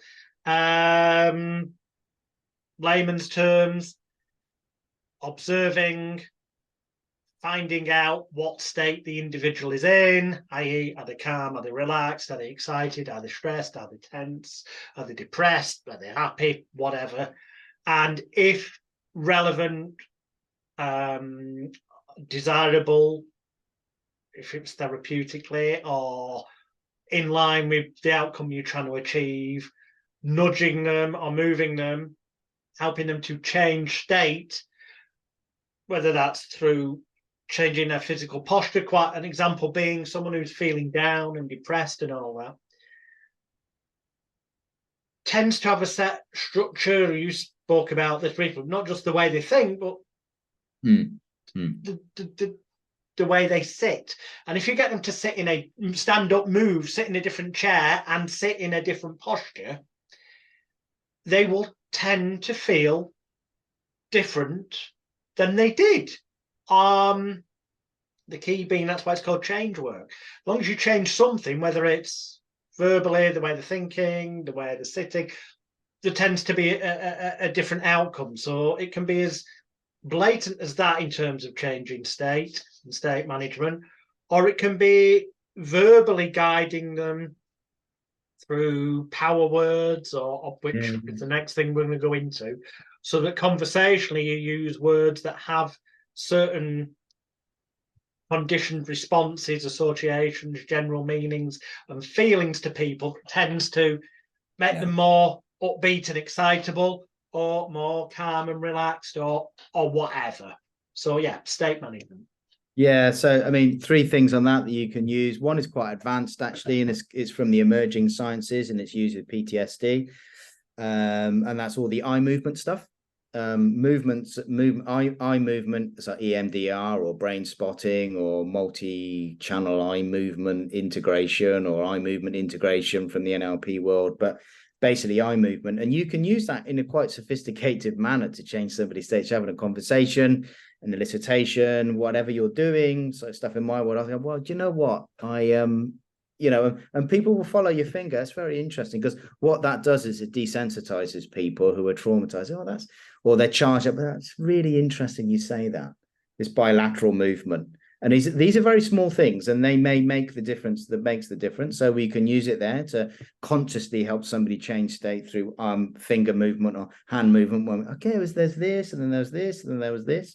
And people are moving their eyes when you're saying those things, and we're doing stuff. Amy Cuddy talks about power postures and positions, and some of the research from Harvard around if you stand in a particular way, does it release certain things? But I think more than anything is... That's why you can't quite often get in England. I'm going to try and stand up and go back as far as I can. But you quite often say, what was it? You saw Theresa May. I'm going to have to get rid of the background here, because otherwise it's blurred. I like your posture there, Jonathan. Let me get rid of the background. There we go. So, yeah. This is supposed to be the Tory power stance. You can't see that my legs are apart, but the legs are apart and the hands on the hips. And if you actually search Google Conservative Party power stance, you'll probably find pictures of it. It looks fucking ridiculous, but it's supposed to be. That's an extreme. I don't suggest you do that at all. But it's just, I just mentioned it because it jumped into my head, really. Yeah, and I think all those things about, you know, when you put your hands in your pockets, is your thumb showing or not? Do you put your hands on your hips? And there's all sorts of things around how we use our physical body to change our states. You know, it's difficult to hold a negative thought if you're smiling, looking up in the air with your eyes up, and all those kinds of things. But I would certainly think that personal state management is really useful, and that can be done through physiology and also visualization. Going through a process in your mind. The general rule is that no plan survives first contact, but at least he who has a plan wins, or they who have a plan win. And it's just really useful to at least have some sort of mental framework you're going to navigate before you go into the thing that you think, I really want this to work. You know, I would think if you're a therapist and you're doing something for the first time, but your client doesn't know that, then you want to get yourself into the kind of state which conveys confidence, so that in NLP words, you're congruent. Yeah, your tonality, your physiology, everything is in line with your language, Jonathan. I am the hypnotist. You know, that thing that this is who I am, and therefore I'm going to be great at it. And when the client looks at me, it instills confidence in them. They will often use in my other world, people will often test you. So they'll try to engineer a situation or be so confident or so aggressive or so whatever that you're supposed to feel intimidated. And the best thing I've found that we can be in those situations is calm, actually not getting, oh my gosh, or actually laughing it off, just, yeah, okay, just calm, respectful, calm, and actually getting yourself into that place of sort of Zen, meditative, calm, or whatever thing that people use to get them there. Actually, that the unflappableness that people see in others actually brings confidence to people. They want, when emotions are running high, people look for stability. They look for anchor points. So if you're seen as stable and calm, so it's a really useful space to be in. I would imagine in therapy, I do a bit of therapy myself, but in therapy, people who have experienced PTSD, they're often sharing, if they do choose to disclose, which you can do therapy without the full disclosure, actually. But if they do choose to disclose what's gone on, they're pretty horrific things that some people are talking about. And if I'm like, oh my God, oh, don't talk to me, well, that's not going to convey anything. Or really excited, oh, I'm getting off on the fact you're giving me this juicy content. It's like, what? Actually, we've got to be calm. We've got to get ourselves, personal state management is super important. Yeah. Yeah, I mean, whilst I entirely agree, also tying with that particular example of a therapy client revealing something quite severe. By the same token, you don't want to be that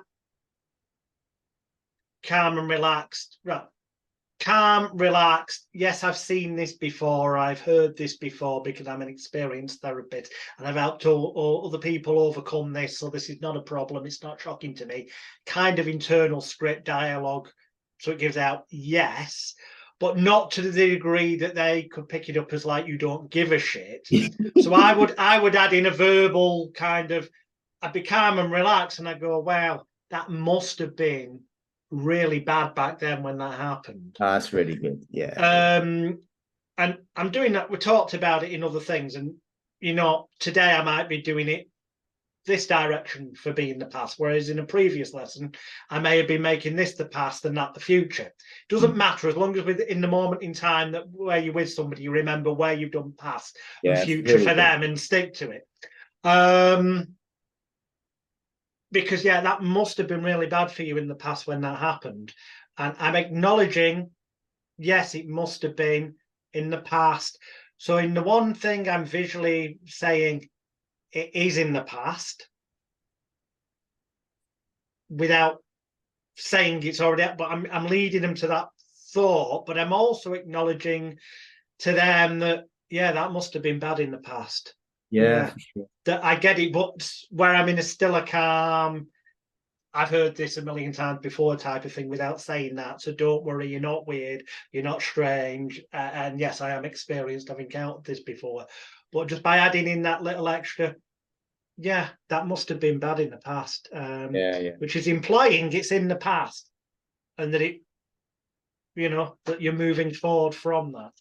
And, you know, for our viewers and listeners, these things do have real world impact as well, because if people see that we don't care because we're you know, our calmness, our uber calmness is seen as, gosh, there's no emotional reaction at all, there's no acknowledgement, that's detrimental. I remember, I will tell you a story. I remember standing on, and this is where state management is really important, because we can't always control everything that's going to happen. And that's just the truth. Well, in my experience anyway. And there are times when you're caught by surprise. And so I feel stuff a lot. Okay. So my stress cycle, I understand I can be in a high stakes situation and I'm fairly with it and my senses are on. But usually 24 hours later, I feel a little bit sensitive, and it's because that's my processing time. And it's good to know yourself as well. So you're dealing with clients, you're dealing with difficult things. You may not want to see back-to-back cases day in, day out. You need to break up sometime and find, so we need to find our own rhythm. And I remember I'd flown somewhere, it's a few hours away, and part of my thing was around people traffickers, actually. And I was stood on a kind of like, it felt like a bit like a rubbish dump. But anyway, I was stood on this sort of hillside looking down into this community. And I was stood with two other people in that particular country. And one of them was probably a bit dodgy, to be honest with you, probably a bit corrupt. And as we looked down the hillside, I've been talking to various people in that community. We looked down the hillside, and this black sort of van pulls up. It's typical stuff that you'd see out in the movies, I guess. And 3 or 4 girls, I don't know, 11, 12, 9, 10, 11, 12, 13, that kind of age, were kind of shuttled into this van, and then they were driven off. And I knew what was taking place, because I'd been around it and seen it. That, you know, there were girls that were being sold and all this kind of jazz. And it is horrible, horrible. And it just hit me. And I was like, hang on a minute, I can feel myself going here. And I could think, I'm going to start crying.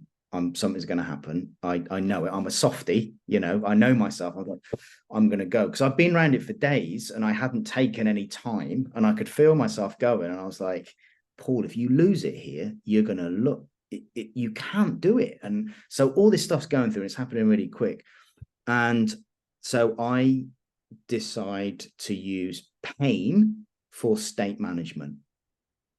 And it's a trick that works for me, and it works for many people because it triggers something in the brain, which hijacks the amygdala and does all sorts of things. I basically bit my tongue.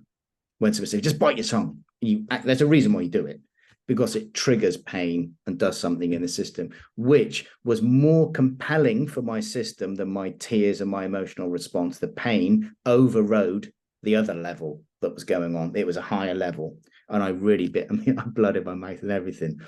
But it snapped me out of it for long enough. And it didn't take me out of it the whole time, but long enough for me not to be there anymore. And I remember that evening, I must admit, I shed a few tears.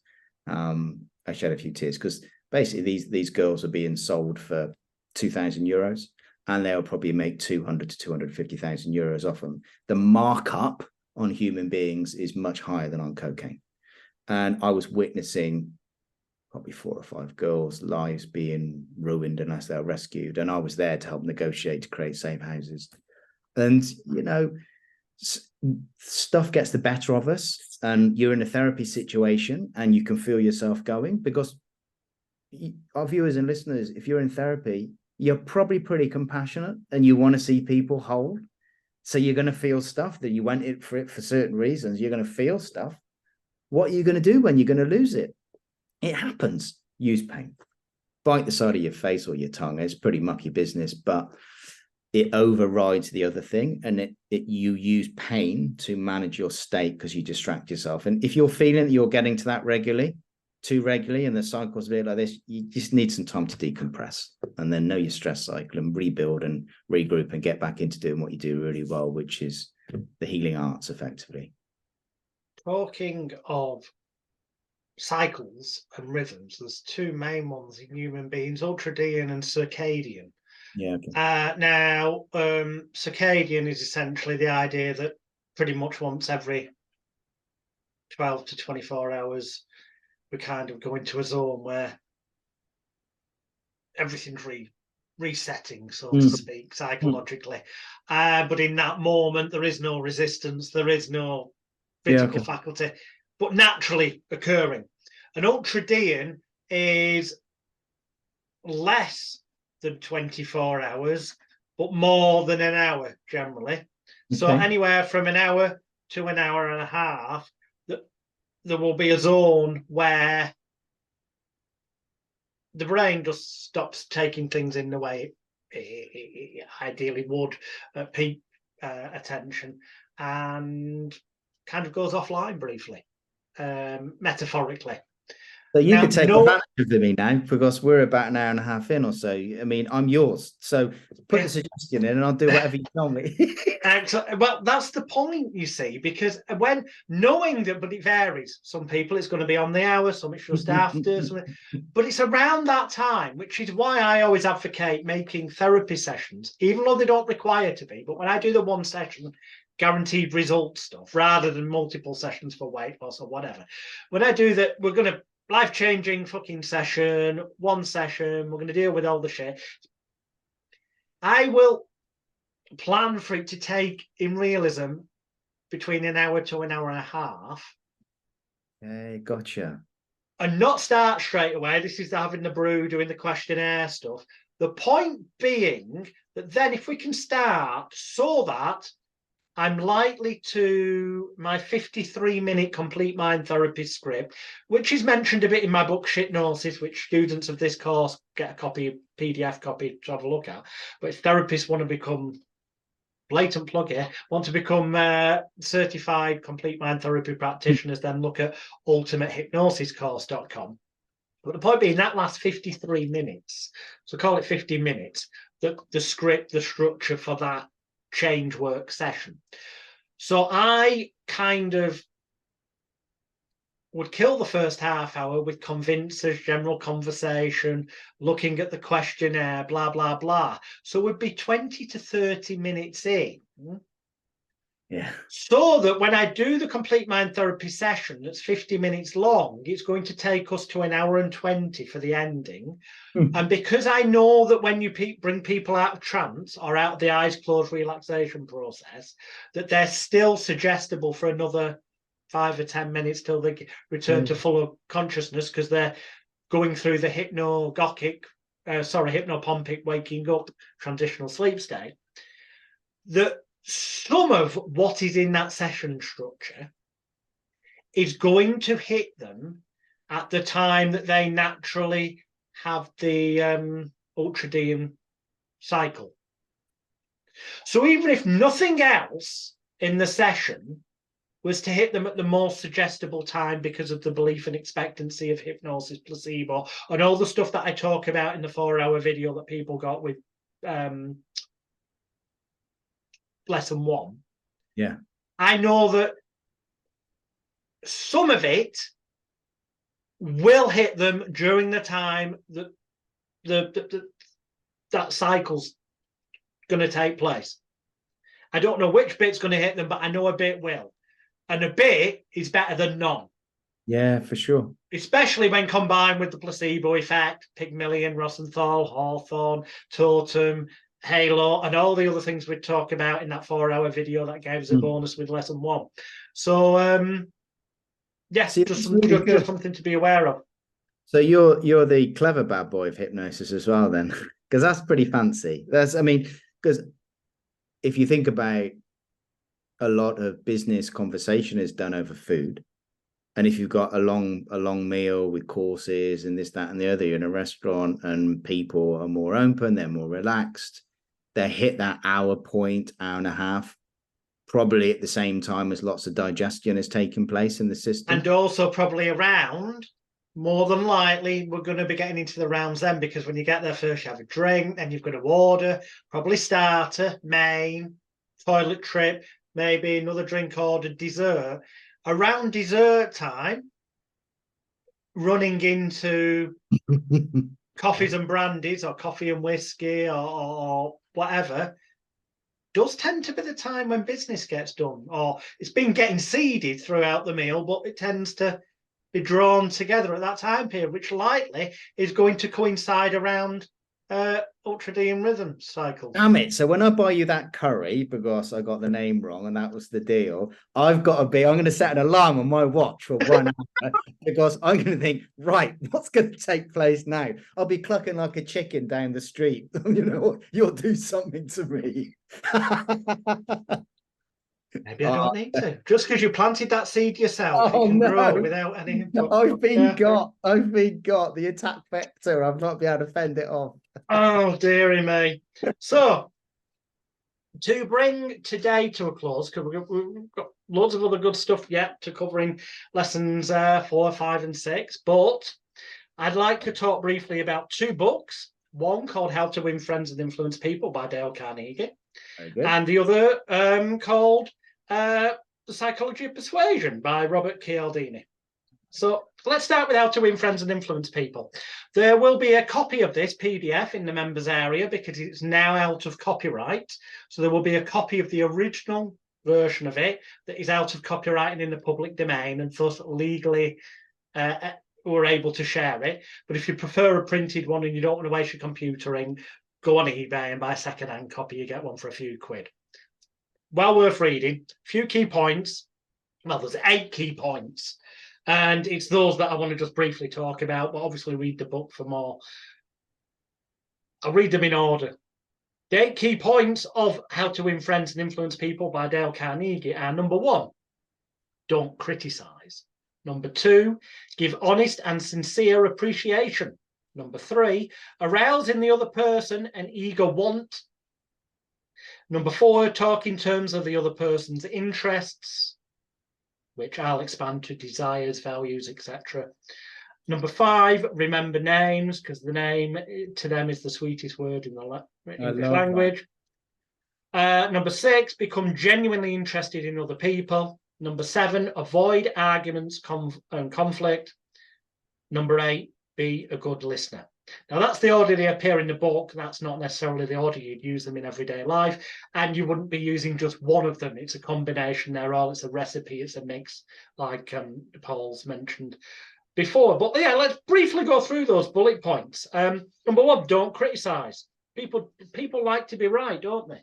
This is why I say in therapy, for example, one of the worst mistakes hypnotherapists ever make is they say to people, oh, no, when they're asked, you know, if somebody asks me, okay, you're not going to make me run around like a chicken or bark like a dog, are you? Most hypnotherapists turn around and go, well, actually, no, it's not like that. Therapy and stage hypnosis are very different. So don't worry. Well, that's the worst thing you can do. You know why? Because if the person asked you and said, you're not going to make me run around like bark like a dog or run around like a chicken, are you? The reason they're asking, more often than not, is because they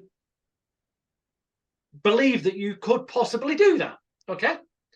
And if you say, no, it's nothing like that, it's completely different, that actually makes them feel like they got it wrong, they're daft or they're stupid, which is a bad start. You want them to feel good about you therapeutically. So it's far better to answer along the lines of, well, I mean, I can make you bark like a dog, cluck like a chicken if you want, but you only pay for 90 minutes of my time, and that'll take more time. And I thought that today our job was to help you continue living your life as the person who's no longer scared of spiders like they once were in the past when it used to bother you.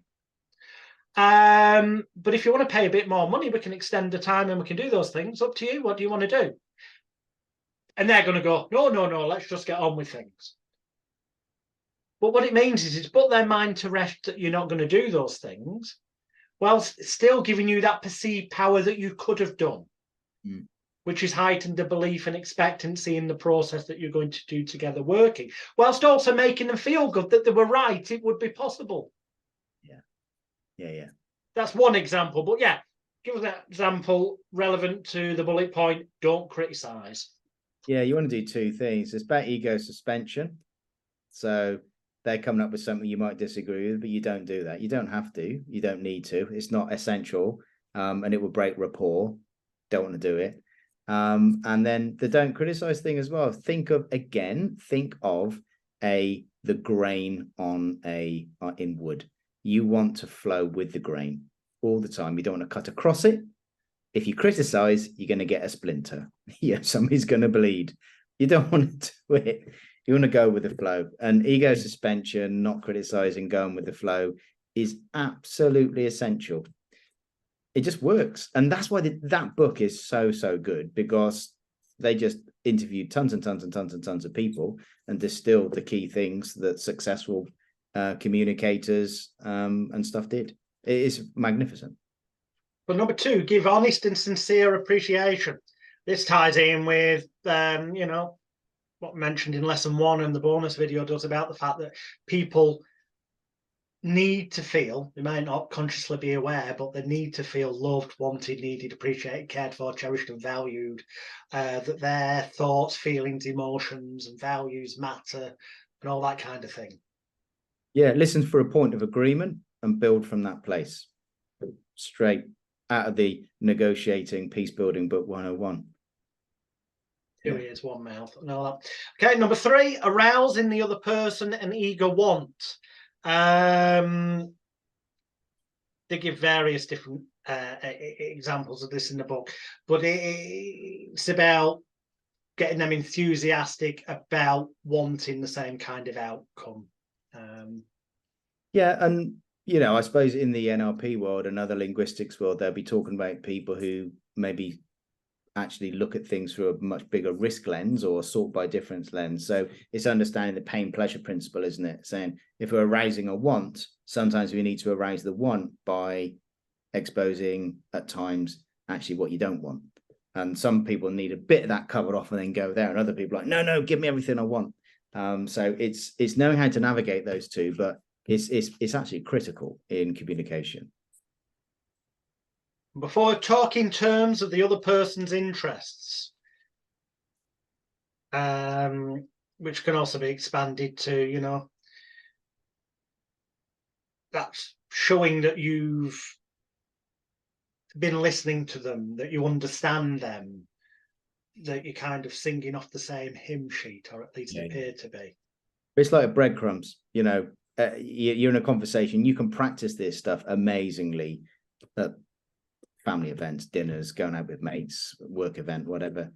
Somebody talks about something and just keep gently asking them more and more specific details, and then broaden it out to general, then go back to specific using the hourglass technique, something else. But you just keep asking them different elements of actually just tell me more. That's really interesting. I think it was Disraeli who was known as a great guest at meals, and people walked away thinking, gosh, I feel amazing. He made me the center of his world. And that's just because he was genuinely interested in them as a person in their life. Oh, goes so far. People like people who like them, and they'll give you their trust, their time, their resource if you just pay attention. Excellent. Number 5, remember names, because as they quote, a person's name is to them the sweetest word in the language. And generally speaking, that's true, but there are sometimes people who've been given an unfortunate name at birth and they don't like it. And the worst thing you can do is call them by that name, which is why it's always good to clarify, like I've mentioned before, what, and also narrow it down, because they may prefer something other than their name. But generally speaking, the label that we might perceive as a name, their identity that they identify to and feel good about, whether that be their birth name, a shortened version of it, or a nickname that their trusted family and friends use, as I mentioned in one of them. Is that what your family and friends call you? Oh, no, right, they call you, and find out, and you go, would it be okay if I call you that during the rest of this session? And I tell them honestly in therapy, because then naturally your neck-top computer is gonna react with that same level of trust and stuff, so that we can help you continue living this new life. Obviously, there's context where you wouldn't be that blatant and tell them why. You just find out, what do your family and friends call you? Would it be okay if I call you that? But whatever that label is, used sparingly, because the book, if taken too literally, some people take it as being start every sentence with their name. And when that's someone you've just met at a networking meeting or out and about, that's actually a fast track to getting a punch in the face. But used sparingly, it makes them feel acknowledged and significant and worthy. Yeah. Oh my gosh, I nearly got this is a funny story around. I nearly got myself into trouble. It was not too long ago, it was several months ago now, and I had different names in different situations, and I was in one situation and there was somebody with me who was my birth name, Paul, and somebody addressed them as Paul. I went, yeah. And I suddenly realized that was not the name they knew me by in that situation. And I was like, I was chuckling. It wasn't that high stakes, but I was thinking, just be careful, Paul, that you remember that you're being called something else. It's so powerful. You can get yourself into trouble. Hey, good point. Very true. Number 6, become genuinely interested in other people. Well, you've mentioned this numerous times, so I don't think we need to dwell on that. The fact that it's in a book from so many decades and decades and decades ago, and still to this day consistently proven to be so important, I think speaks for itself. Number 7, avoid arguments. So, I mean, I suppose this also speaks to ego suspension again. even though you might know that something they said wrong. Hold back if you want a more harmonious outcome. Yeah, definitely. And I mean, of course, there's going to come times when you disagree with people, because it's absolutely important that a point is clarified. But that's not the point of that book. That book is about selling and communicating and influencing, isn't it? So, yeah. And then number 8, again, we both mentioned this in various ways: be a good listener. And obviously they fleshed this out a lot more, but I mentioned the book because of its importance and the fact that I think it's good that people see that these things have stood the test of time over decades and decades and decades, and the reason for that the simple things do work, and that's why they are in such important. And the thing is, what the science has done is taken a lot of this vast anecdotal evidence over the years and has now said, well, this is why it happens, and you can become even more sophisticated at engineering that, or just read the simple books, take the simple tips and techniques that we're sharing in this course. It works. Yeah, there's science behind it. We can baffle you with that. The reality is you're going to forget that in the moment and just do the stuff that works. Exactly. So, and obviously the other seminal work, as it were, is Robert Cialdini's 6 Psychology of Persuasion, and he has a more recent book, Persuasion. Yeah. And it was in Persuasion that he came up with his 7th principle of persuasion, because in Psychology of Persuasion there's just 6, but we'll run through the 7 key points, which are: number 1, I can never say it, reciprocation or reciprocity. Number 2, commitment or consistency. Number 3, consensus or social proof. Number 4, authority. Number 5, liking. Number 6, scarcity. And then the 7th is unity. So let's go through these. Number 1, reciprocation. That's the idea that if I give you a little gift, that gift might not be a physical thing, it might be a piece of information, a sharing, that you then kind of on some level feel obliged to share back, and generally speaking to a bigger level. Yeah. And so my other world, people are so a friend of mine, they work for one of the big agencies in the US, and they will not have an unsolicited conversation with somebody because by agencies, to clarify, I'm guessing you're talking about one of the 3-letter agencies. I can neither confirm nor deny. Of course, yeah. Anyway, works for one of them. And but they say, look, they do asset debriefing and stuff like that. And they say, look, I'm in a bar, somebody approaches me, I don't know. I'm gonna be potentially persuaded and influenced, compromised by people running these techniques, these Cialdini techniques, and reciprocity is one of them. You give me something, I want to give you something back, trigger something deep. And they are so aware of themselves, they say, I'm just not going to have a chat with people that I've not been recommended to have a chat to. What a life to live, but powerful stuff. So, yeah, I think that's self-explanatory. Number 2, commitment or consistency. One of the examples given in the book is that if you were to go and knock on somebody's door randomly and say, hey, I want to build a structure in your front garden with a sign on for the next election to promote my political party, assuming that they had that political party's kind of views, okay, we're taking that resistance out of the picture, they're likely, the majority of them, to say no. However, if they were first approached with, hey, you've just got this little window leaflet to show that you support whatever political party, which we notice you do, and thanks for voting for us last time and all that, would it be all right just to have one of those in your window? More people are likely to say yes, because it's a little commitment. But then when they've committed in a small manner, and this is talked about as well in the last lesson with it, I gave a link to a bonus video on the 8 steps to cult indoctrination, and it's kind of covered in there, that once people have made a little bit of a commitment, it is more likely they will make a bigger one far easier. So then if they were approached a week later and got, hey, thanks for having that up, it's really been helping us. I was just wondering if we could perhaps but like one of those for sale signs in the garden, just for the next week, then we'll take it down, but it's a bit more visible. It becomes harder for the person to say no because they've already committed, they're already down the garden path. Yeah. And they're often stacked with reciprocity as well. You know, you're kind enough to give us this, we'll give you that. And this particular one, the commitments to small things, stacking, is used a lot in the recruitment of gang members. So it'll be used a lot, or I know it's used a lot in recruiting drug dealers. So you give them a little bit, they commit to that, and then you give them a bit more, they commit to that, and you just keep stacking it. And they're stacking it with other things as well. You know, they're using these same principles, the Cialdini principles, and they're stacking them with different things, but small commitment, and then it just grows and grows and grows because your resistance reduces. And particularly if there's the threat of violence or the threat of great opportunity, then you're playing into all sorts of things in human psychology. So if you're recruiting somebody into an agency, you wanted somebody to tell tales on their country, they'll just be small. I wonder if you could just do this.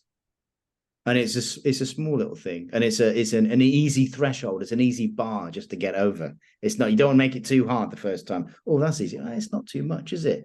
Then they said yes to that. So now they're saying yes.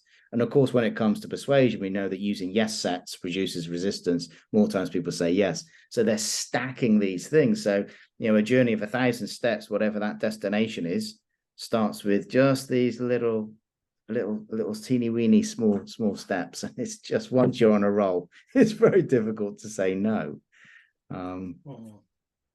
Excellent. Number 3, consensus or social proof.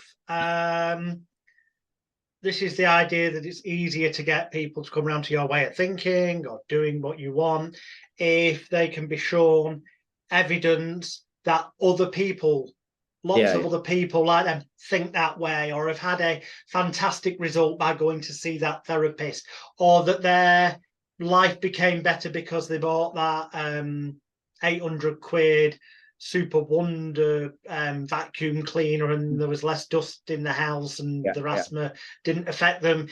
It's about social proof, the idea that other people's consensus of opinion is that this is the right or good or proper thing to do.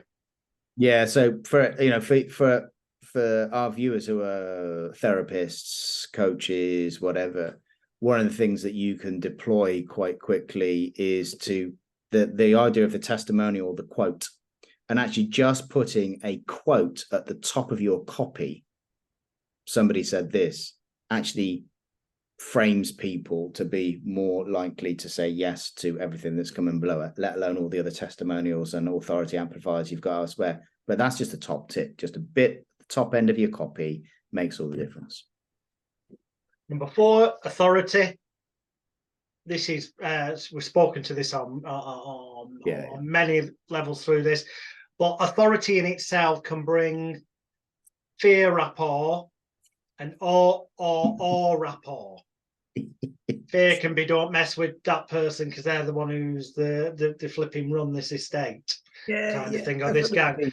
But awe rapport can be, well, this person has mystical, magical powers, or I'm in awe of their ability to help people change their lives. So authority is a very powerful thing in persuasion. Yeah, and I would argue that it's on the way up, if you like. It's much harder because you really do have to be doing the stuff. And once you've done the stuff and you've got credibility, arguably you might not have to be as good as you once were. I mean, of course you do. You want to continue to develop, but you're already at a stage where people perceive that you have that reputation, that it must work. Yeah, very much so. And that's why, you know, well, it's weird, isn't it? Because those people that don't need the free clothes, the sponsorships of this, that, and the other are the ones that have already got the money to be able to do it. You know, I'd rather have that on the way up. But once you're there, people want to give you something. I could have done with that 5 years ago. Thank you very much. It's generally inverted. A lot of things are mental. Principle 6, liking. Well, we've covered that in many forms, getting people to like things. People like people who like them. And so on. Number 6, scarcity. the idea that there's only so many of them available, there's a deadline, this must be done now, they'll be special if they have one because other people won't. Numerous ways this could be used, isn't there? Yeah, there is. And you've got to be careful how you use it, because people are so now au fait with it that it's staggering. Even though we are so au fait with it, we still get triggered by it. So you can still be fairly obvious, but some people who are more cynical and skeptical in their approach may need a bit more of a subtle version. And that might be a stepped approach to the scarcity rather than there's a cliff edge. You know, you step the process down, so it's 100, then to 80, then to 60, then to 50. You know, that kind of thing, rather than there to nothing.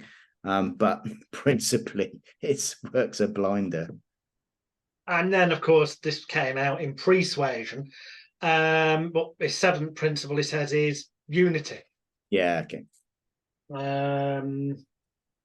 Which I but you can play with that in a number of different ways. So say, for example, it's the unity of the crowd.